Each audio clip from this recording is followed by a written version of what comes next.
Hello friends, welcome to Shriram's.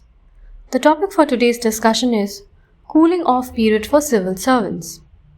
Election Commission recommended to the Centre that all India service officers who have recently retired or resigned should be kept away from electoral politics for a significant period. The EC did so in 2012, but it was rejected. The issue of a cooling period comes up in the context of civil servants joining politics and also the post-retirement opportunities for them in the private sector.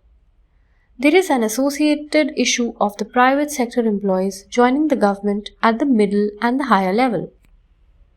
Why should it be a concern?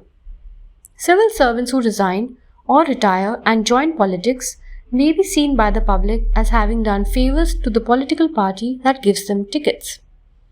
Public loses faith in the impartiality and integrity of the civil service. It can damage the legitimacy of government and breed public apathy. What can be done? A cooling off period can be imposed, but there is very little chance of such a regulation being upheld by the judiciary as it violates right to equality and right to join an association and represent people, which are all part of Article 19. Besides, it is up to people to accept or reject such candidates. However, if a balance is sought between the civil right to good governance and the individual right to represent, the courts may uphold such a regulation. What about the judges finding post-retirement posts in the government? It may be seen as a dilution of independence of judiciary, but there is also a need to use experience, knowledge, and wisdom of retired dignitaries for good governance. How do we understand the practice of revolving door? The term revolving door refers to the movement of individual back and forth between public office and private companies, which may lead to exploit their period of service to the benefit of their current employer. The revolving door can move in two directions, from government to private sector and from private sector to government, like the appointment of corporate executives to key public offices and posts in the government.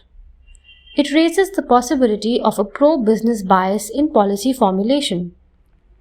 Another risk comes from lobbyists who leave consultancies, think tanks, or trade association to join the government in an advisory or decision-making capacity. Why is there a need to regulate the revolving door? In recent years, the public sector has developed an increasingly close relationship with the private sector. The rise of public-private partnerships, the continued push towards privatization, the increased role of lobbying have all put government in more intimate contact with business. Increased interactions between business and government has also meant increased opportunities for corruption and rise in conflicts of interest.